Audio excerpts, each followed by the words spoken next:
Ya, selamat siang, selamat tahun baru.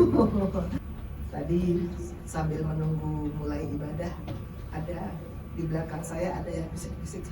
Aduh, ngantuk ya. Jam ngantuk memang betul. Semalam kan kita pada begadang semua. Saya sendiri tidur jam 3. Yang pulang ke rumah pasti lebih malam, lebih subuh lagi. Mungkin malah yang di sekret nggak tidur, ngobrol. Jadi kalau jam ini untuk tidur pasti enak banget. Pasti enak. Tapi kita puji Tuhan bahwa kita sekarang ada di sini dan kita seperti kemarin orang Majus ya. Kita mau menghadap Tuhan, siap bayar harga. Termasuk harga kelelahan yang mungkin kita alami, rasa ngantuk yang mungkin kita alami. Kita bayar harga. Kita mau dengar Tuhan berbicara. Amin.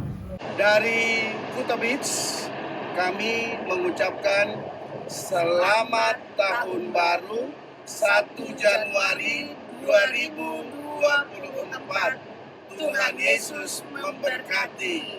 Let's move to the next level with Jesus is an irreplaceable person.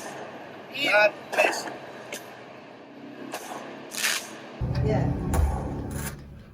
saya juga mengucapkan selamat tahun baru dan di masa raya Natal kemarin kita mendapatkan rema dari Bapak Rohani, we come to worship Jesus, itu yang terus didengungkan. Sampai kemarin juga kita masih bicara tentang hati yang menyembah. Namun mengakhiri tahun ini dan mengakhiri tahun kemarin, memasuki tahun ini, Bapak Rohani mulai bicara tentang Jesus is irreplaceable. Tuhan Yesus memang tidak tergantikan. Mazmur 73 ayat 25, siapa gerangan ada padaku di surga selain engkau? Selain engkau tidak ada yang lain yang kuingini di bumi. Ini kita sudah bicarakan hari Jumat kemarin. Yesus tidak tergantikan. Yesus tidak tergantikan. Kita mau mengganti Tuhan Yesus dengan apa? Dengan uang? Banyak kebutuhan kita yang bisa diselesaikan dengan uang. Ya, betul.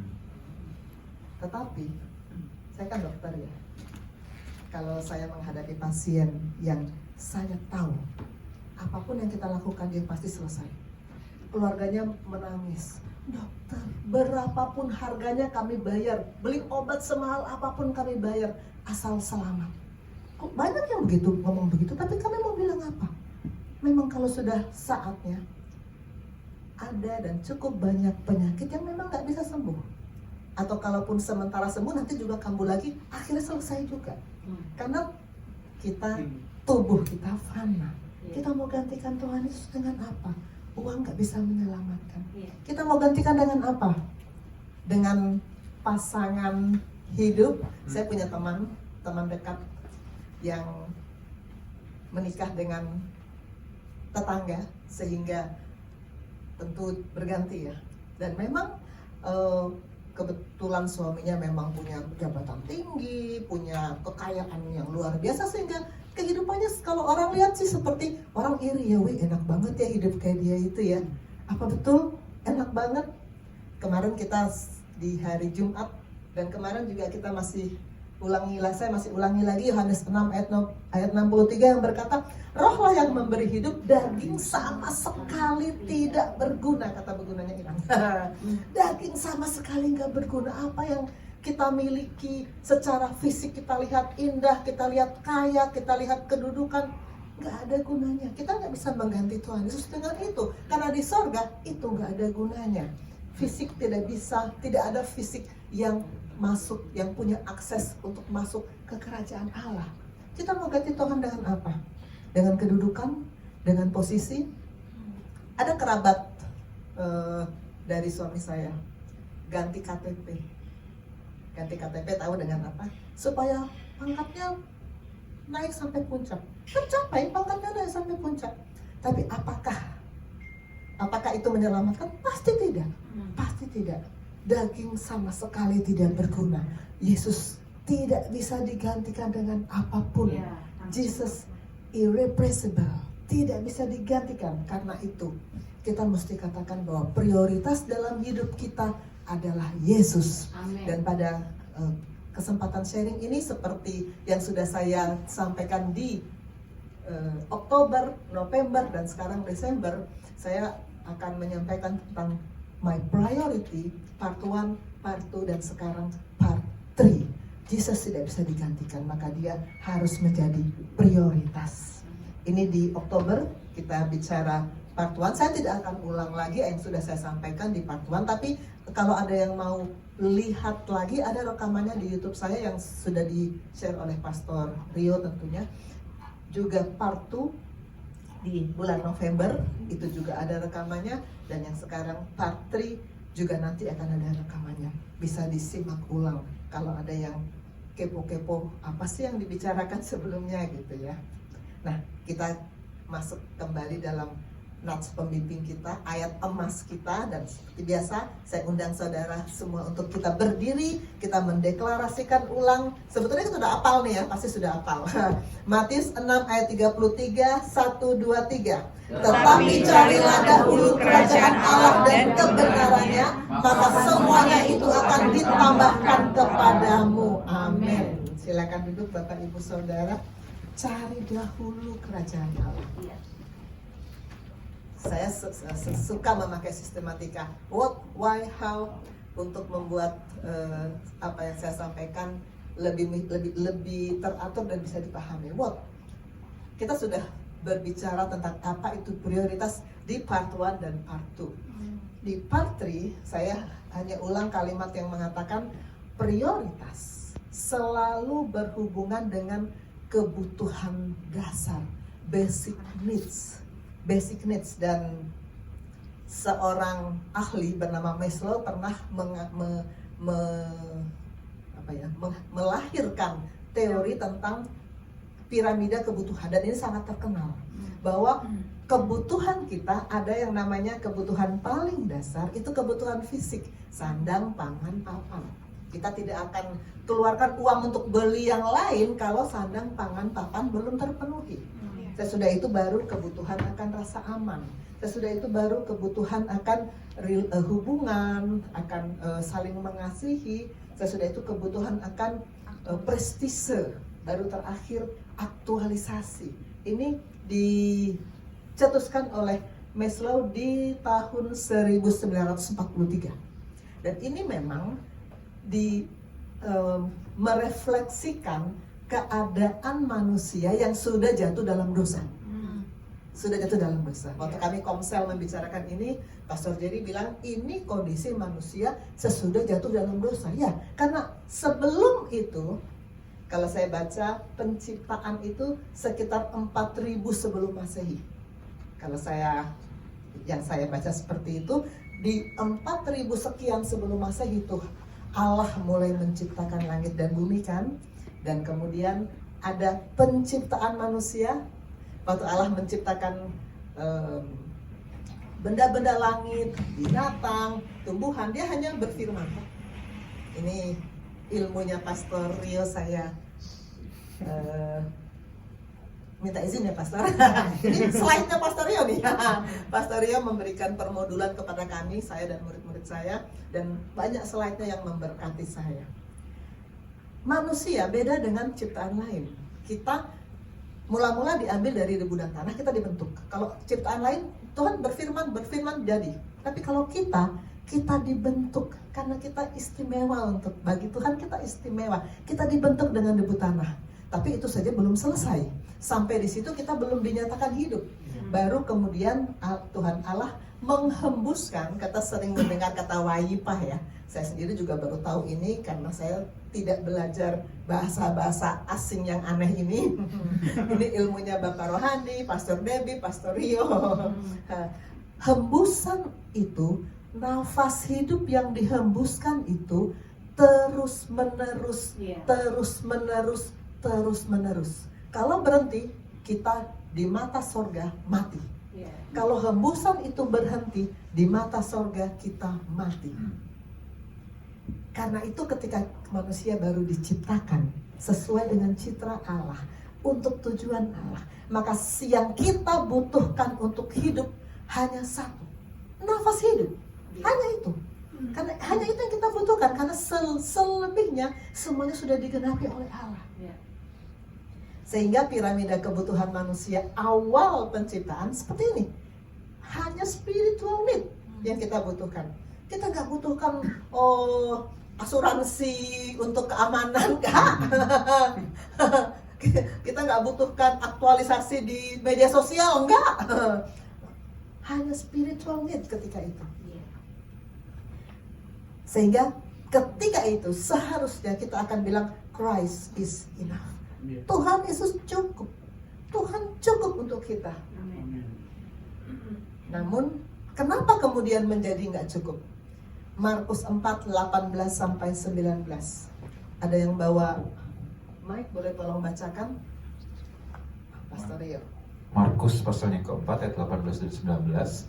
Ayat 18, dan yang lain ialah yang ditaburkan di tengah semak duri, itulah yang mendengar firman itu. Lalu kekhawatiran dunia ini dan tipu daya kekayaan dan keinginan-keinginan akan hal yang lain masuklah menghimpit firman itu sehingga tidak berbuah. Keinginan-keinginan akan hal yang lain yang seharusnya bukan kebutuhan kita. Tapi si bertanduk berekor itu memang cerdiknya luar biasa. Dia menciptakan, membisikkan, kamu butuh ini loh, kamu butuh ini loh. Semua itu akan menjadi kita akhirnya tidak fokus kepada Tuhan. Dan kita bilang, Christ is not enough. Nggak cukup hanya Tuhan. Saya harus cari yang lain. Saya harus eksis dong di media sosial. Saya harus cari dong tambahan-tambahan. Saya harus punya dong tabungan targetnya segini. Harus itu. Nggak cukup hanya bergantung sama Tuhan. Itu kecerdikan si bertanduk berekor itu luar biasa memang. Dan begitu banyak orang yang terkecoh dan percaya dengan bisikan-bisikan itu.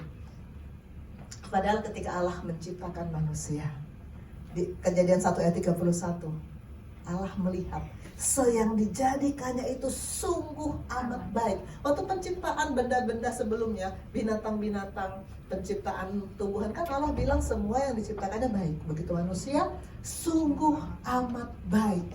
Sungguh amat baik. Dan ketika itu, basic needs kita hanya butuh spiritual need ketika itu. Kemudian di Kejadian 3 terjadilah yang aduh kenapa ya itu terjadi gitu ya. Kalau boleh nggak ada Kejadian 3 tuh di-delete gitu ya. Maka kita tetap pada ciptaan yang awal. Tapi itu memang sudah terjadi. Dan kita semua keturunan Adam sama dengan Adam terpisah dari Tuhan Allah. Lalu Tuhan Allah mengusir ayat 23 Adam dan Hawa supaya ia mengusahakan tanah dari mana ia diambil, terpisah dari Tuhan Allah. Dan ketika itulah mulai muncul piramida kebutuhan. Walaupun teorinya baru dilahirkan oleh Maslow sekian ribu tahun kemudian, tapi manusia mulai membutuhkan yang lain selain daripada Allah itu sendiri. Di part 2 kita belajar bahwa kemudian teori piramida Maslow ini mulai dimodifikasi dan orang mulai bilang, oh kita butuh spiritual needs. Kalau kita buka di Google, spiritual needs itu letaknya di paling atas. Jadi artinya sesudah semua terpenuhi barulah spiritual needs. Tapi di part 2 kan saya sudah katakan bahwa kalau kita bukan dari dunia. Kita bukan dari dunia, maka kebutuhan kita tidak sama dengan kebutuhan dunia. Bagi kita, kebutuhan yang paling mendasar adalah spiritual needs. Spiritual needs di banyak tulisan di Google kalau kita lihat paling puncak, tapi buat kita itu yang paling dasar, yang paling kita butuhkan. Dan kita terus bertumbuh kan, kita terus bertumbuh dalam pengenalan akan Allah. Efesus 4 ayat 13 berkata, sampai kita semua telah mencapai kesatuan iman dan pengetahuan yang benar tentang anak Allah, kedewasaan penuh dan tingkat pertumbuhan yang sesuai dengan kepenuhan Kristus. Kalau ini sudah tercapai, maka kita kembali seperti ketika awal diciptakan, kita hanya butuh spiritual needs. Karena kita sudah mencapai kedewasaan penuh dan tingkat pertumbuhan yang sesuai dengan kepenuhan Kristus. Inilah perjalanan iman kita sekarang ini untuk mencapai yang Tuhan mau dalam Efesus 4 ayat 13. kedewasaan penuh, tingkat pertumbuhan yang sesuai dengan kepenuhan Kristus. Maka spiritual needs menjadi yang paling utama, yang kita satu-satunya yang kita butuhkan. Christ is enough. Yesus cukup untuk kita. Maka Tuhan Yesus bilang, cari dulu kerajaan Allah, cari dulu kebenaran. Yang lain ditambahkan. Jangan khawatir. Jangan mikirin ini itu, jangan nambahin ini itu. Cari dulu kerajaan Allah dan kebenarannya. Ini lagi-lagi slide-nya pastornya muncul lagi. Di slide-nya pastornya. Apa sih kalau Tuhan bilang cari dulu kerajaan Allah? Apa tuh kerajaan Allah? Matius 5-7. 3 pasal itu berisi nilai-nilai kerajaan Allah. Kalau itu kita manifestasikan, kita tarik turun ke dunia kita, dunia kerja kita, lingkungan kita, keluarga kita, maka kerajaan Allah jadi di dalam hidup kita. Kalau kita melakukan 13 poin ini, kita akan menikmati doa Tuhan Yesus kan, doa yang diajarkan Tuhan Yesus kan, datanglah kerajaanmu, jadilah kehendakmu. Ini bisa datang kalau 13 ini kita bisa lakukan. Dan saya tidak akan membahas 13-13-nya ya. Kita bisa sampai tanggal 2 di sini ya. Saya hanya ambil 3 poin ya yang paling relevan dengan kehidupan yang kita sehari-hari, terutama yang saya rasakan sendiri. Hal memberi, hal berdoa, dan hal kekhawatiran, itu yang akan saya angkat pada hari ini. Pertama, hal memberi. Kemarin kita juga sudah bicara tentang memberi ya, bahwa dalam penyembahan selalu ada persembahan. Memberi untuk pekerjaan Tuhan. Dan kemarin saya sudah bilang, saya dulu sebelum dimuridkan oleh Bapak Rohani nggak terlalu semangat untuk memberi. Tetapi sekarang sesudah saya belajar terus, saya sangat bersuka cita kalau saya bisa memberi. Karena Tuhan Yesus bilang dalam Lukas 6:38, berilah maka kamu akan diberi. Bedanya dengan pikiran dunia ya. Kalau pikiran dunia kan, kalau saya diberi, lalu saya hitung-hitung, saya ambil dulu untuk keperluan saya kan, ada sisa, baru saya bisa kasih gitu ya. Kalau perhitungan matematika dunia. Kalau firman bilang tidak, berilah, beri dulu, cari dulu kerajaan Allah, berilah maka kamu akan diberi. Dan di Kisah Rasul 20:35, adalah lebih bahagia memberi daripada menerima. Benar nggak sih ini? Kita rasakan nggak sih ini? Coba kita teliti apa yang kita rasakan saat memberi. Saat memberi bisa saja kita penuh sukacita, senang. Aduh, saya senang bisa memberi. Tapi bisa juga sebaliknya loh. Aduh, nggak rela sebenarnya, tapi terpaksa. Kita yang mana nih? Kalau saya punya uang, ini berapa lembar? 5 lembar. Lalu saya kasih 2 lembarnya ke, ini masih foto yang lama ini, Talita. Ini Talita waktu masih lucu-lucunya. Dulu dia pernah lucu.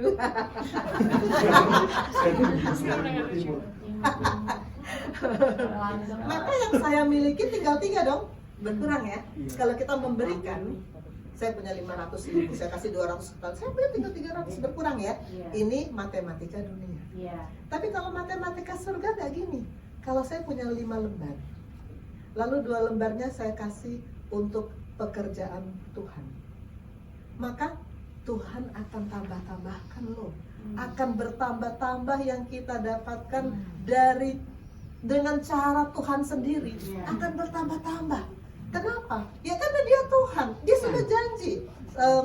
Maleakhi 3:10. Bawalah seluruh persembahan perpuluhan ke dalam rumah perbendarahan, supaya ada persediaan makanan di rumahku, dan ujilah aku. Luar biasa. Tuhan nantang loh.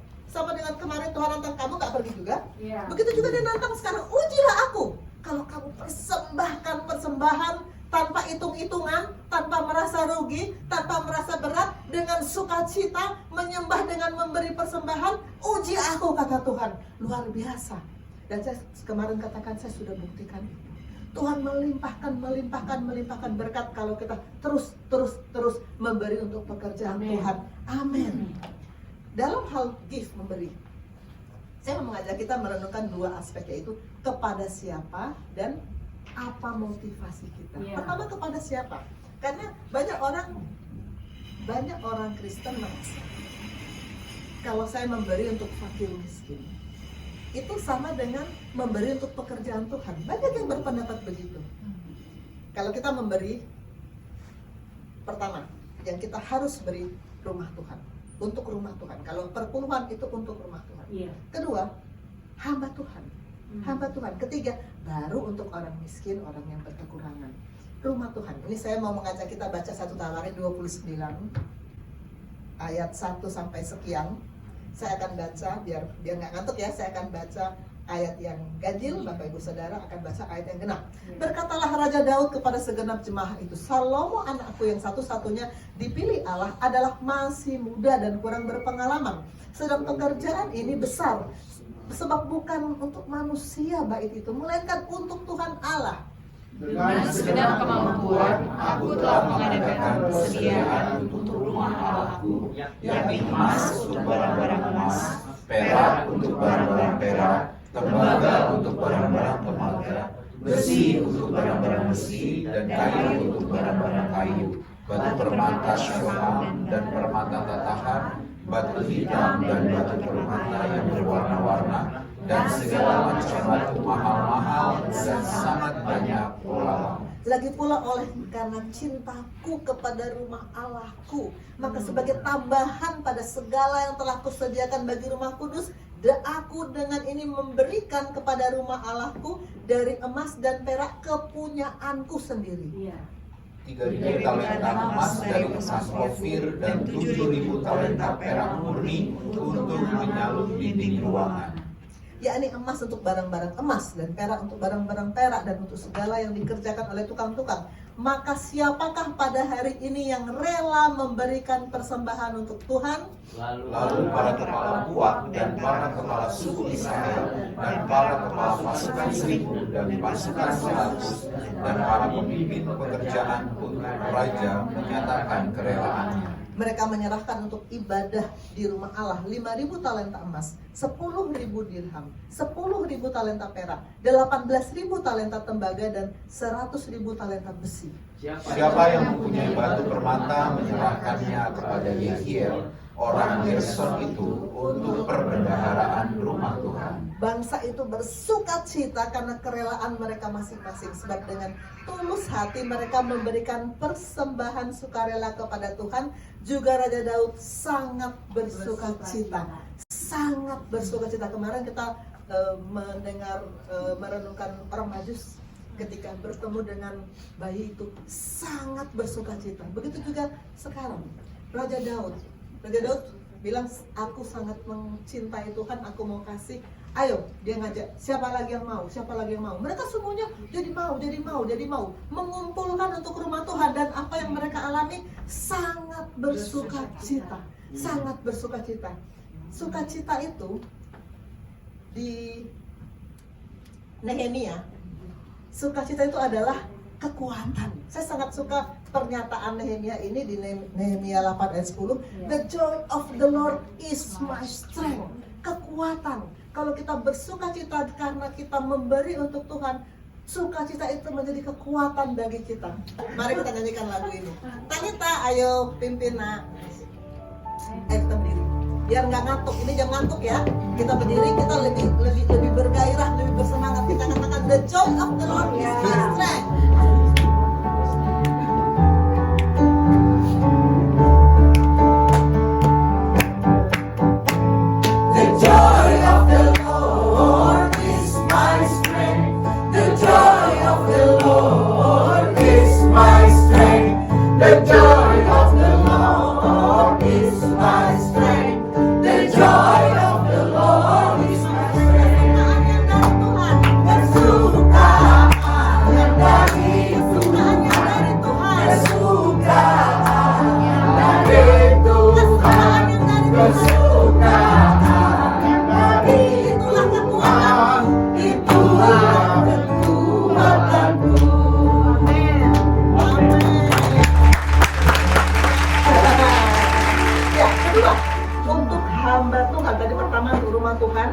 Kedua, untuk hamba Tuhan.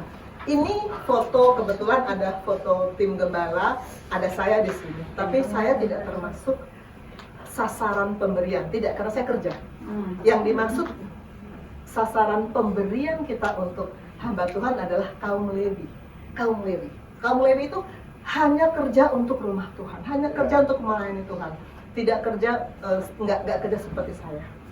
Kita lihat di Keluaran 32 ayat 26. Maka berdirilah Musa di pintu gerbang perkemahan itu serta berkata, siapa yang memihak kepada Tuhan, datanglah kepadaku, lalu berkumpullah kepadanya seluruh Bani Lewi. Ini kapan kejadiannya? Siapa yang tahu? Pastor-pastor nggak boleh jawab. Talita tahu nggak ini kapan kejadiannya? Arya tahu kapan? Arya tahu nggak kapan kejadiannya ini? Keluaran 32 ayat 6. Ketika peristiwa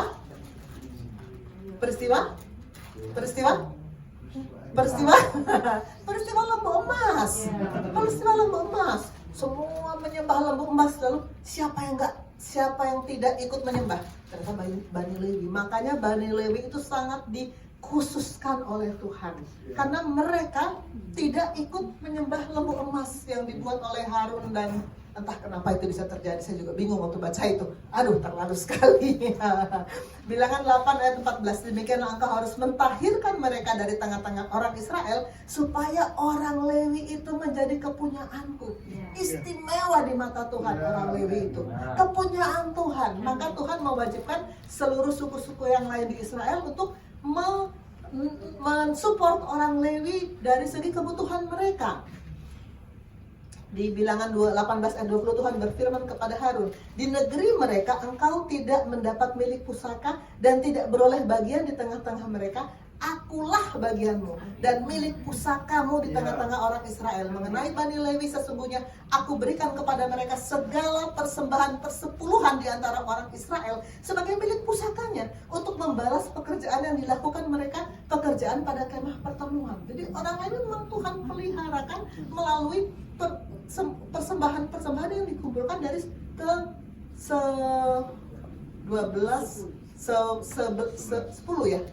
11 ya, ke 11 kan Lewi kan ada 12, ke 11 suku lainnya. Nanti kan suku Yusuf kan memang dibagi 2 lagi ya, tetap 12 pada akhirnya. Ngitungnya, mikir-mikir dulu ngitungnya. Nah, jadi suku Lewi itu adalah hamba Tuhan. Ini mama saya, almarhum. Mama saya dari sejak saya kecil selalu dicekokin ayat ini, Matius 10 ayat 42. Barang siapa memberi air sejuk secangkir saja pun kepada salah seorang dari yang kecil ini, karena ia adalah muridku, aku berkata kepadamu, sesungguhnya ia tidak akan kehilangan upahnya daripadanya. Mama saya sangat menghargai hamba Tuhan. Di rumah saya hampir selalu ada hamba Tuhan yang praktek atau yang nginap. Pokoknya kalau nginap pasti sangat-sangat dilayani oleh mama saya. Mama saya temannya Pak Yosef. Pak Yosef kenal dengan mama saya. Dan saya sangat menerima pengajaran mama saya tentang itu. Maka saya juga punya hati yang sangat mengasihi hamba-hamba Tuhan. Saya sangat mengasihi karena saya tahu ini perintah Tuhan. Maka saya mau patuh, saya mau memberi respon terhadap apa yang Tuhan suruh. Maka kita harus memberi untuk hamba Tuhan. Baru kepada orang yang berkekurangan. Tuhan tidak melarang kita juga sih untuk memberi kepada yang berkekurangan ya. Kepada anak muda yang kaya itu Tuhan Yesus berkata, jika engkau hendak sempurna, pergilah jualah segala milikmu, berikan kepada orang miskin, maka engkau akan beroleh harta di sorga. Datang kemari dan ikutlah aku. Tuhan tidak melarang kita memberikan untuk orang miskin, tapi yang terutama bekerja. Rumah Tuhan, hamba Tuhan, baru kepada orang-orang yang berkekurangan. Motivasi, tadi kan kepada siapa? Sekarang motivasi. Tuhan Yesus bilang di Matius 6:1-2, ingat, jika kamu melakukan kewajiban agamamu di depan orang supaya dilihat, jika demikian kamu tidak beroleh upah dari Bapamu yang di sorga. Ini rugi ya, udah ngasih dan gak dapat upah, karena tujuannya, motivasinya pengen supaya dilihat. Jadi pada saat masukin uang, dilambai-lambaikan dulu uangnya gitu kali ya. Jadi apabila engkau memberi sedekah, jangan engkau mencanangkan hal itu seperti yang dilakukan orang munafik di rumah-rumah ibadat dan di lorong-lorong supaya mereka dipuji orang. Aku berkata kepadamu, sesungguhnya mereka sudah mendapat upahnya. Jangan ada motivasi supaya kita dilihat ya kalau kita memberi untuk pekerjaan Tuhan. Jangan harap pujian dari orang lain. Kita pengen yang puji itu malaikat di sorga, yang bersuka cita itu kita pengennya sorga ya. Dan yang kedua, kita harus memberi untuk Tuhan itu dengan, saya baca saja 2 Korintus 9 ayat 7. Hendaklah masing-masing memberikan menurut kerelaan hatinya, jangan dengan sedih hati atau karena paksaan, sebab Allah mengasihi orang yang memberi dengan sukacita. Saya berasal dari gereja gereja besar yang aliran Injili, yang setiap sesi persembahan ini selalu dibaca oleh majelisnya. Jadi saya apal banget sama ayat ini. Tapi ketika itu saya apal aja, cuman hati saya beda dengan sekarang. Memberi untuk Tuhan sekarang, saya betul-betul ada rasa sukacita yang luar biasa. Nggak seperti dulu ketika saya masih di gereja lama. Motivasi untuk memberi untuk pekerjaan Tuhan. Jangan berharap pujian, dan kita harus punya sukacita saat kita memberi. Amen. Untuk pekerjaan Tuhan. Amin. Itu bagian memberi. Kita lanjut ke hal berdoa. Kemarin saya sudah singgung sedikit, buat sebagian orang Kristen, doa adalah daftar kebutuhan. Kalau kita berdoa, apa sih isi doanya? Permintaan kan? Tuhan berkatilah hari ini, aku mau pergi ke sini, tolong supaya selamat, aku mau ujian, tolong supaya semua minta-minta tolong, semua minta-minta daftar permintaan. Padahal sebetulnya doa itu kan bukan daftar permintaan. Bagaimana kalau saya dengan anak saya tiap kali ketemu mereka minta doang, nggak pernah ngobrol, nggak pernah menunjukkan kasih sayangnya, kan saya juga sebagai orang tua kita bisa kecewa kan kalau anak seperti itu. Tuhan juga begitu. Doa itu kan sebetulnya komunikasi dengan Tuhan. Saya kira semua kita tahu ini. Cuma untuk melakukannya orang menganggap sulit ya, gitu ya. Sulit ya, Tuhan seperti gimana gitu. Tuhan menghendaki kita, semakin kita mencintai Tuhan, semakin kita terdorong untuk berdoa, untuk merespon apa yang kita dapat dari firman, untuk menyampaikan betapa kita mengasihi Dia, bukan hanya untuk menyampaikan daftar permintaan. Kapan kita harus berdoa? Di Matius 1 ayat 35 ada contoh yang sangat-sangat saya sangat suka pakai untuk murid-murid saya. Pagi-pagi benar, waktu hari masih gelap, ia bangun dan pergi keluar. Ia pergi ke tempat yang sunyi dan berdoa di sana. Maka saya selalu bilang sama murid-murid saya, mulai hari dengan firman. Tuhan Yesus saja pagi-pagi benar bangun dan berdoa. Saya tiap hari saya bangun jam 4 pagi berdoa dulu. Sesudah itu baru saya bagi-bagi bahan renungan ke murid-murid saya. Saya ikut apa yang Tuhan Yesus kasih contoh. Pagi-pagi benar, kita harus mulai hari dengan firman. Amin.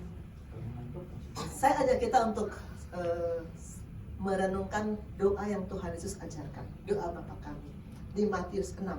Kita baca dulu ya Matius 6, doa Bapa Kami. Saya akan baca bagian yang ganjil, Bapak Ibu Saudara bagian yang genap. Karena itu berdoalah demikian, Bapa kami yang di sorga, dikuduskanlah namamu.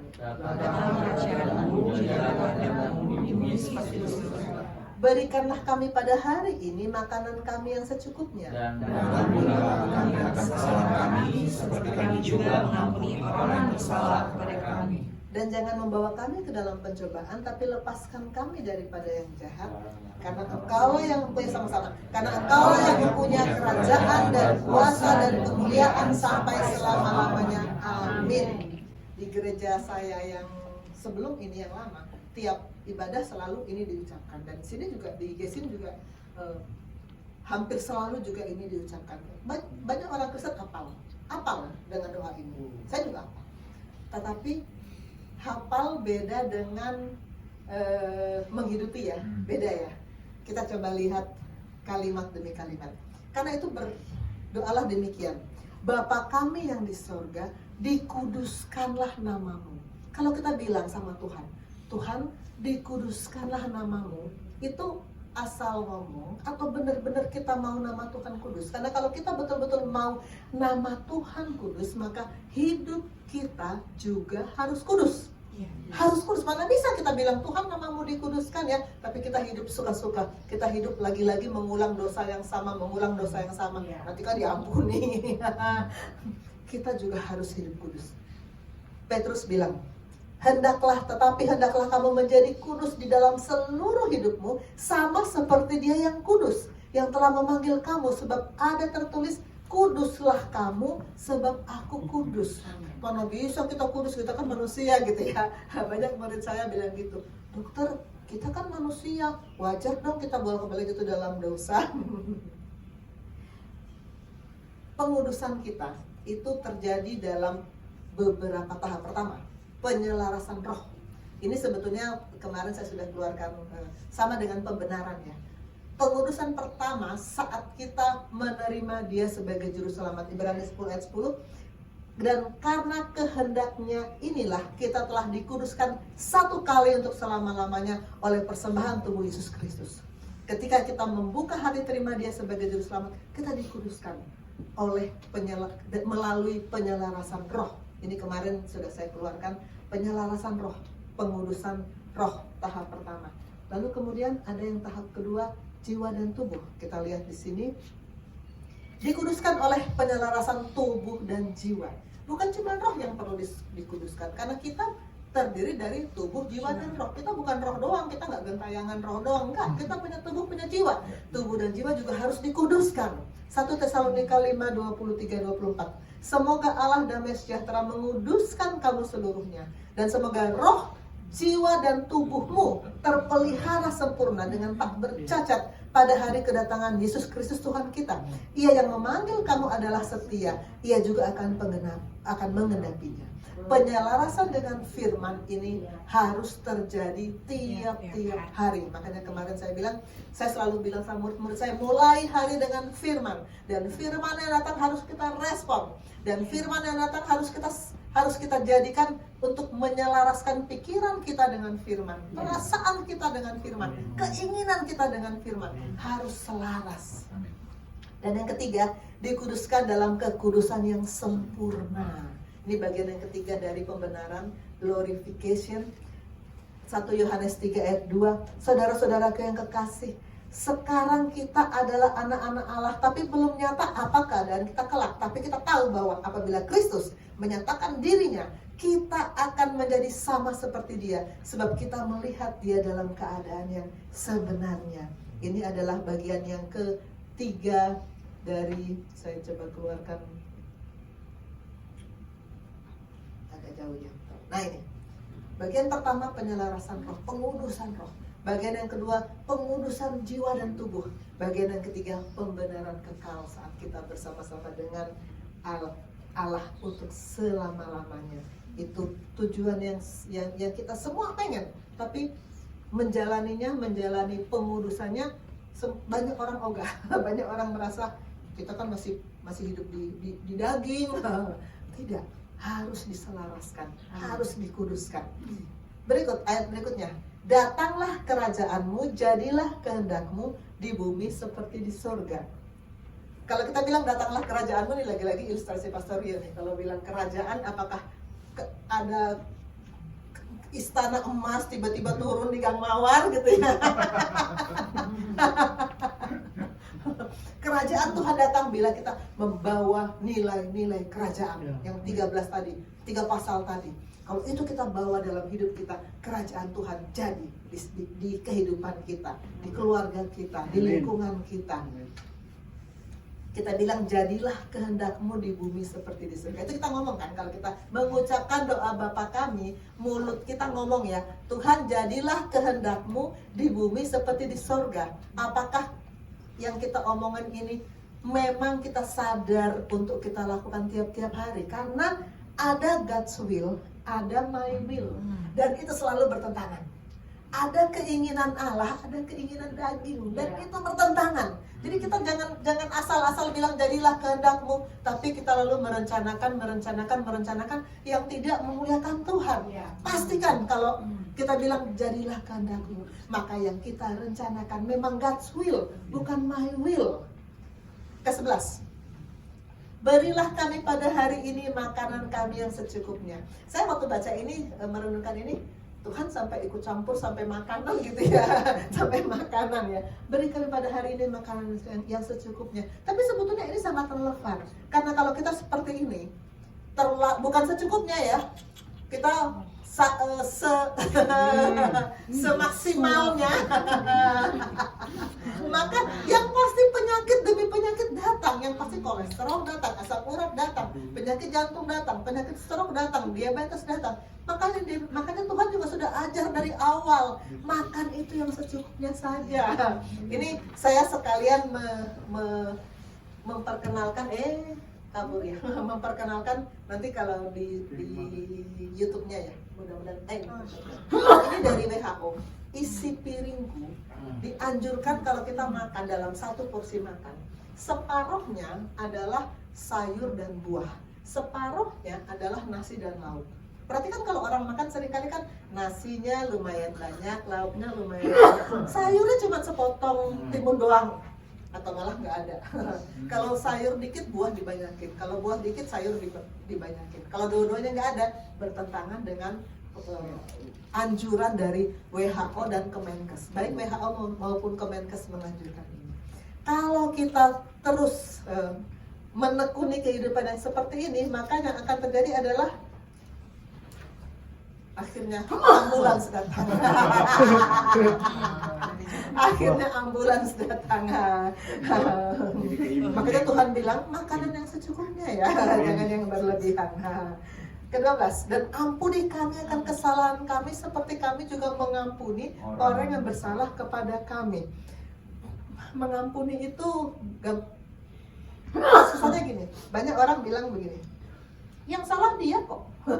Aku yang disakiti, aku yang korban, dia yang salah, dia nggak mesti minta maaf gitu ya.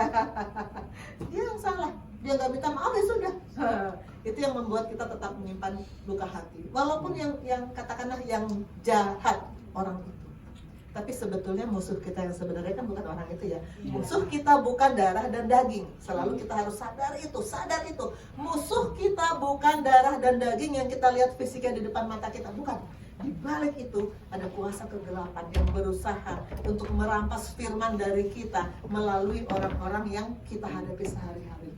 Pastikan kita punya hati yang selalu mau mengampuni, melepas pengampunan. Orang nggak minta maaf terserah, biar aja kalau dia nggak mau minta maaf. Tapi kita melepas pengampunan, karena itu yang membuat Tuhan Allah juga mau mengampuni kita dan memulihkan kembali hubungan kita dengan Allah.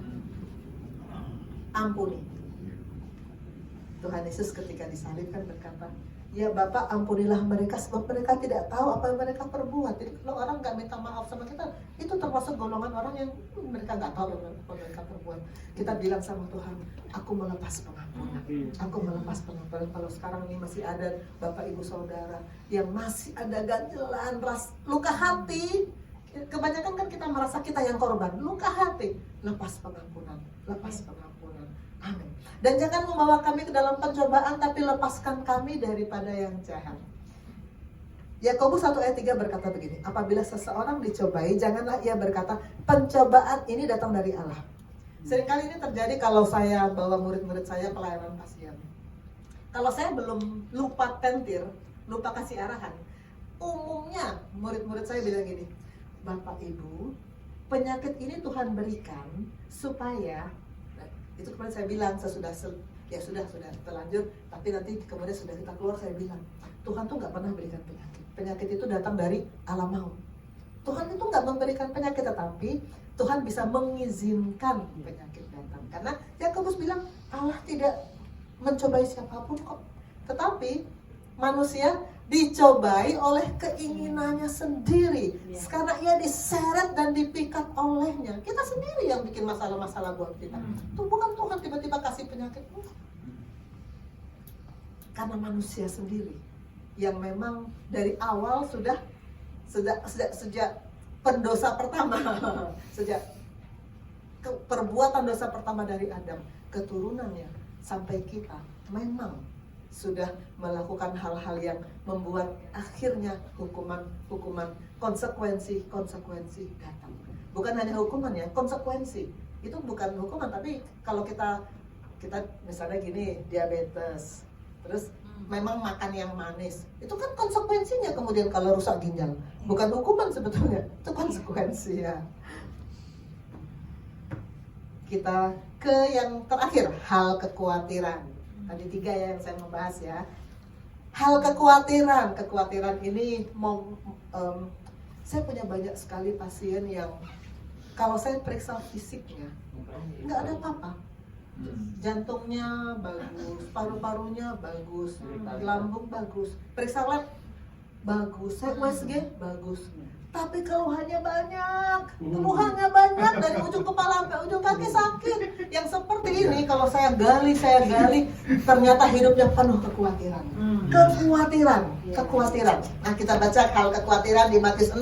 Kita saut-sautan lagi supaya nggak ngantuk ya. Saya ayat 25. Karena itu aku berkata kepadamu, janganlah khawatir akan hidupmu, akan apa yang hendak kamu makan atau minum. Janganlah khawatir pula akan tubuhmu, akan apa yang hendak kamu pakai. Bukankah hidup itu lebih penting daripada makanan? Tubuh itu lebih penting daripada pakaian. Pandanglah burung-burung di langit yang tidak menabur dan tidak menuai dan tidak mengumpulkan bekal dalam lumbung, namun diberi makan oleh Bapamu yang di surga. Bukankah kamu jauh lebih burung itu? Siapakah di antara kamu yang karena kekhawatirannya dapat menambahkan sehasta saja pada jalan hidupnya? Dan mengapa kamu khawatir akan pakaian? Perhatikanlah bunga bakung di ladang yang tumbuh tanpa bekerja dan tanpa meminta.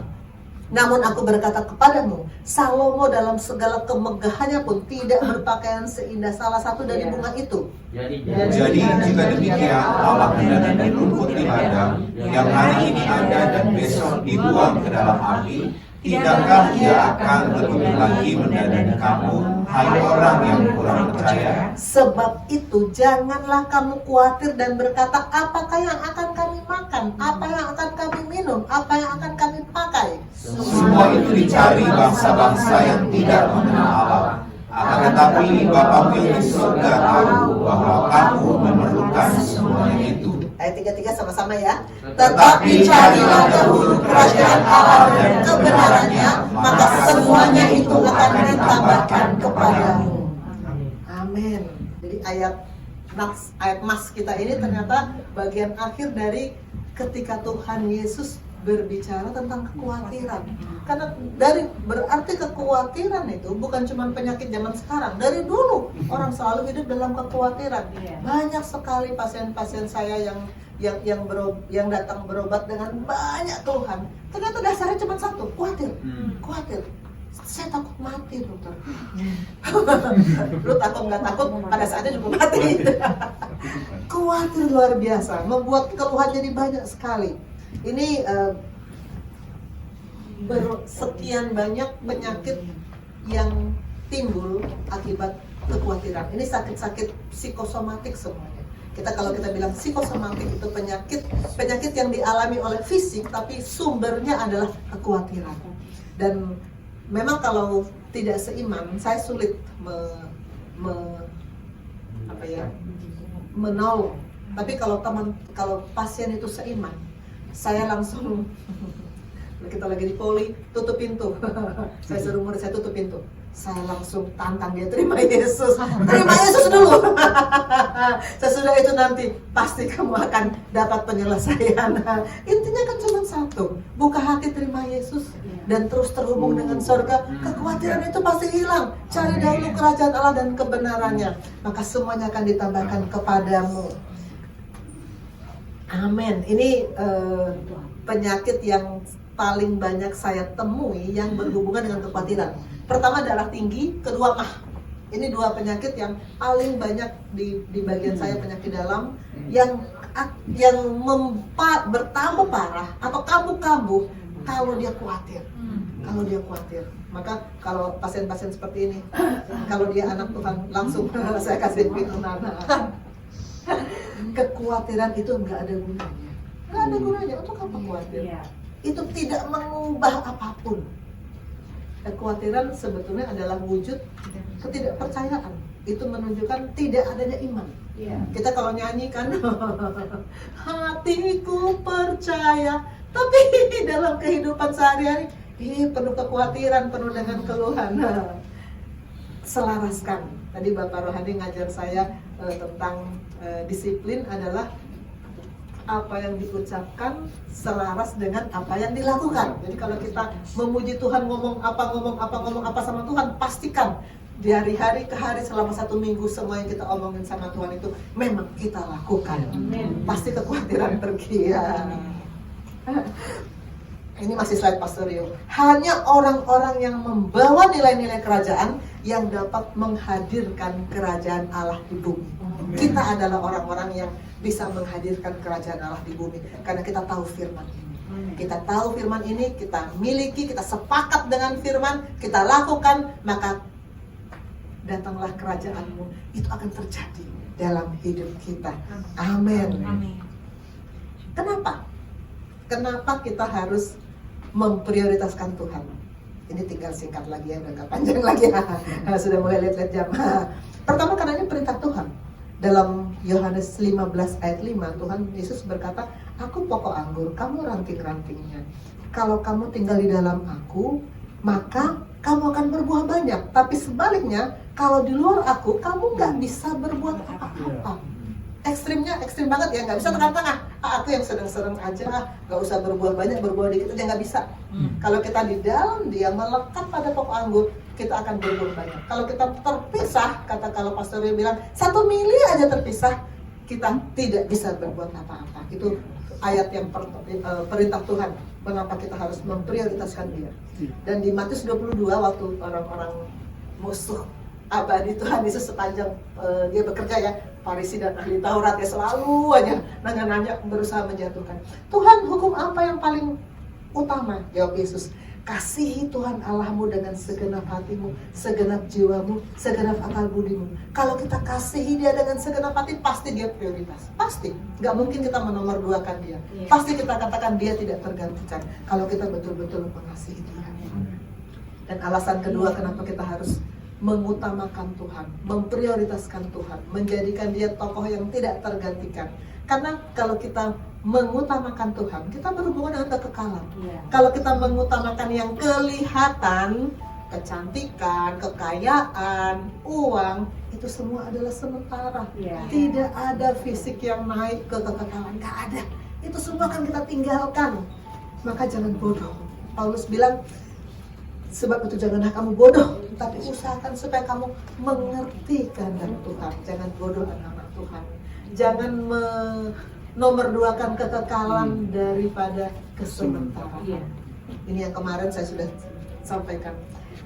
Paulus kepada jemaat di Korintus, kami tidak memperhatikan yang kelihatan, melainkan yang tidak kelihatan. Karena yang kelihatan adalah sementara, sedang yang tidak kelihatan adalah kekal. Dan terakhir how, ini juga hanya 1 slide rasanya. Karena sama dengan priority pertama, kedua, ketiga. Bagaimana menjadikan dia prioritas? Bagaimana menjadikan dia tidak tergantikan dalam hidup kita? Pertama, kita harus selalu duduk di kaki Tuhan. Duduk di kaki Tuhan. Duduk, bukan berdiri, bukan sejajar, tapi duduk di kaki Tuhan. Karena kita menempatkan diri sebagai hamba yang mau belajar dari Tuhan. Duduk di kaki Tuhan.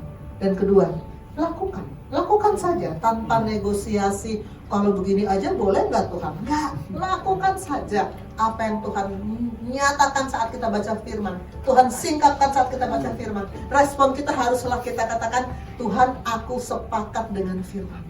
Harus itu respon kita. Aku sepakat dengan firman-Mu dan aku mau lakukan ini.